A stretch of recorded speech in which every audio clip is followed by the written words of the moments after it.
Welcome back mga ropa, kwentuhan muna tayo. Pag-usapan natin ang panalo ng kubunan ng Golden State Warriors kontra sa kubunan ng Portland Trail Blazers. Dito nga sa game na to mga ropa ay binuhat ni De'Anthony Melton ng kubunan ng Warriors. Si Stephen Curry mga ropa dito sa game na to ay sobrang lamig ng kanyang gabi dahil 7 points lang ang tinala dito ni Stephen Curry. With 11 assists naman yan mga ropa, ang taas ng assist si Stephen Curry. Pero ang bida nga dito sa game na to mga ropa ay walang iba kundi si De'Anthony Melton. Tumatiginteng na 23 points ang tinala ni Melton mga ropa, siya ang may pinakamataas na puntos para sa kubunan ng Golden State Warriors. New look nga din pala dito si Jimmy Butler mga ropa, bago na naman ang buhok ni Jimmy Butler. Grabe, ang cute ni Jimmy Butler mga ropa. At sa pagkakataon na to, kitang-kita natin si Stephen Curry na nandito sa may bench, na hype mga ropa para sa kubunan ng Golden State Warriors. Dahil kahit hindi nga siya umiscore mga ropa, ay talagang nadominan ng kanyang team ang kubunan ng Portland Trail Blazers. Naging easy win nga to para sa kubunan ng Golden State Warriors mga ropa. Ngayon mga ropa, ito ang game recap. Golden State Warriors versus kupunan ng Portland Trail Blazers. Sa limaw si De'Anthony Melton,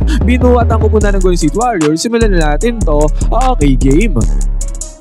And mga ropa, dito nga sa unang parte ng laro ay nagkaroon ng instant assist kaga dito si Stephen Curry dahil si Draymond Green ay tumatakbo dito sa may fast break para sa easy 2 points unang puntos ng Warriors. At after nyan mga ropa, ang new look na si Jimmy Butler ay nagkaroon ng one shot fake dito. Iwan kaagad ang center ng kupunan ng Portland Trail Blazers mga ropa para sa easy 2 points si Jimmy Butler. At again mga ropa, pangalawang assist ni Stephen Curry ay nakuha niya ulit kay Draymond Green mga ropa. Open 3-pointer para kay Draymond Green, easy money sa may long range bomb. At sa pagkakataon na to mga ropa, si Jimmy Butler dito sa may transition, maganda yata ang epekto ng bago niyang hairstyle mga ropa. Aggressive si Jimmy Butler, kaya pagbubukas ng first quarter 12-4 kagad ang score dyan mga ropa. Nakabawi naman dyan ang kubunan ng Portland Trail Blazers sa katauhan dito ni Donovan Clingan. Nakakuha pa nga siya ng open 3-pointer dyan mga ropa. Drop defense dyan si Draymond Green, easy 3-pointer para kay Clingan.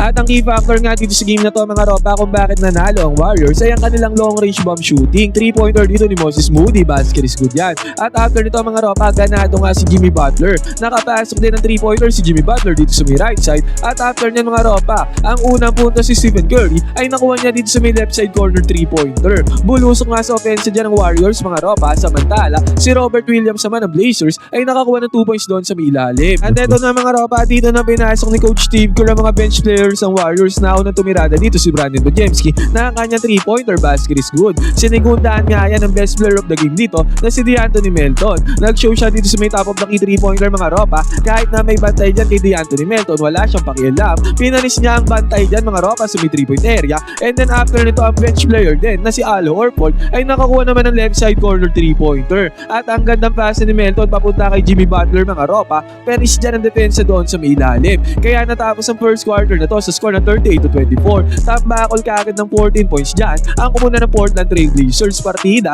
hindi pa mainit dyan si Stephen Curry. At grabe nga talaga ang long range bomb shooting dito ng Warriors mga ropa. Sobrang init nila. Pati si Guy Santos ay sumali na dito sa offensive slugfest ng kubunan ng Warriors. At after nyan mga ropa, De'Anthony Melton zigzagging through the defense ng kubunan ng Portland Trail Blazers. At ang malupit pa dito mga ropa, pagkabigay ng screen dyan ni Al Horford sa may ibabaw, ginamit yan ni Melton. Konting space, konting separation lang mga ropa. Pumukol kaagad ng 3-pointer dito si De'Anthony Melton. Quick 8 points kaagad ang kanya nagawa dito pa lamang sa may first half. At nung na-kick out ng bola si Win Richard dito sa may left side corner 3-pointer mga ropa, again pumasok na naman ang 3-pointer dito ng kubunan ng Warriors. 23 out of 57 nga sila sa may 3-point area, 40% yun mga ropa, ang taas nun. At after nito mga ropa, si De'Anthony Melton ulit tumirada naman doon sa may lalim, doon sa may paint. Kahit na malaki ang bantay dyan mga ropa, walang pakialam dyan si De'Anthony Melton. Sinigundaan pa yan dito ni Brandon Bujemski mga ropa ng kanyang teardrop, and then another one mga ropa, back-to-back points para kay Brandon Bujemski. Nakachani naman ng fast break dito ang kubunan ng Portland Trail Blazers mga ropa. Slam dunk ang kanilang ginawa dyan. Yun nga lang pagmamando ng bola dito ni Stephen Curry na i-kick out niya yung bola papunta kay Win Richard. Open 3-pointer. Basket is good na naman para sa kubunan ng Golden State Warriors. Pero tinapos naman ang kubunan ng Portland Trail Blazers sa second quarter na to sa kanilang 3-pointers. Pero still, tumataginting na 67-41 pa rin ang score. Tumataginting na 26 points ang tambakol dyan ang kubunan ng Portland Trail Blazers. At pagbubukas ng third quarter ng second half mga ropa, mainit ang Blazers. Dalawang magkasunod na 3-pointers kagad ang pinasok nila dito mga ropa. Buti nga nakachane ng 2-pointer dito mid-range jumper itong si Moses Moody. Pero again mga ropa, nag-iinit nga bigla ang kumuna ng Portland Trail Blazers sa pagkakataon na to. Si Jrue Holiday walang kabog-abog dito sa may transition ay pumukol ng 3-pointer, basket is good yan. At after nyan mga ropa, again Jrue Holiday na naman ang nakapagpuntar ng puntos dito para sa kumuna ng Portland Trail Blazers. Kaya nga pagbubukas sa third quarter mga ropa, biglaan bumaba sa 14 points sa kalamangan dyan ng Warriors, 69-55 ang score. Buti na lang ng mga ropa pagka-kick out ng bola papunta kay Jimmy Butler, nulok yan mga ropa, bago ang hairstyle, pumasok ang tirada ni Jimmy Butler dito sa may 3-point area. Yun nga lang mga ropa, agarang bumawi dyan ang kubunan ng Portland mga ropa dito ulit sa may 3-point area. Buti na lamang mga ropa, may sagot dyan ng Warriors. Nagkaroon ng assist dito si Stephen Curry papunta kay GP2. At after nyan mga ropa, si Stephen Curry naman ang nakatirada dito sa may left side corner, 3-pointer, basket is good. Kaya sa isang igla mga ropa, naging 77-60 ulit ang score. Lobo ulit sa 17 points dyan ang tambakol ng Portland Trail Blazers. At after pa nito mga ropa, dito sa may transition, ang gandang pasa ang ginawa ni Stephen Curry papunta kay Jimmy Butler. 11 assist nga rin kasi ang pinundar dito ni Stephen Curry kahit na mababa ang kanyang puntos. Bumawi naman ng slam dunk dyan ang kubunan ng Portland Trail Blazers mga ropa. Yun nga lang, si Moses Moody ay nakapasok na naman ng 3-pointer dito para sa kubunan ng Golden State. Sumagot pa dyan ang kubunan ng Portland Trail Blazers mga ropa sa katauhan dito ni Jrue Holiday. Yun nga lang mga ropa, sa pagkakataon na to,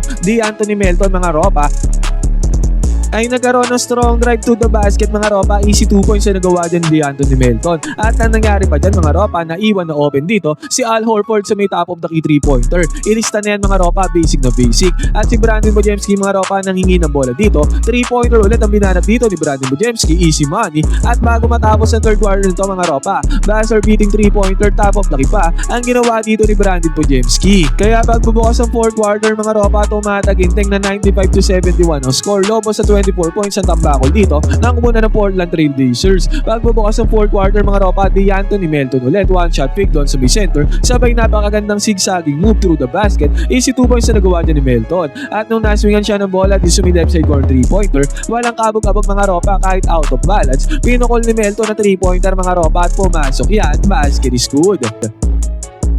Pagbubukas ng fourth quarter mga ropa, sinusubukan gumawa dito ng pangarap ng kumuna ng Portland Trail Blazers. Pumasok na 3-pointer dito mga ropa at nasigundaan pa yan ng isang puntos mga ropa, back-to-back points para sa kumuna ng Portland Trail Blazers. Yun nga lang mga ropa, hindi na inayaan ni Anthony Melton na makahabol dyan ang kumuna ng Portland dahil 1-on-1 dito mga ropa. Pinanis ni Melton ang defender mga ropa at after nyan, nag-show siya dito sa may top of the key 3-pointer. Nabigyan naman siya dyan ng bola mga ropa at walang kaabog-abog. Pumasok ang 3-pointer dito ni Anthony Melton. Sobrang efficient niya sa loob ng court mga ropa. Nagsagutan pa nga ng bomba ang dalawang kupunan dito sa may fourth quarter mga ropa. Palitan sila ng opensa dito. Yun nga lang, si Moses Moody ay nakakuha ng 3-pointer, long reach bomb dito, basket is good. Sumagot pa dyan ang kupunan ng Portland Trail Blazers mga ropa sa kanilang puntos. At si Buddy Hield mga ropa, bago matapos ang game na to ay nakakuha ng puntos dyan mga ropa kahit nabangko si Buddy Hield. Kahit papaano mga ropa, maganda ang kanya naiaambag doon sa may bench, pampagana doon sa may bench. At eventually nga mga ropa, natapos ang game na to sa score na 119-97.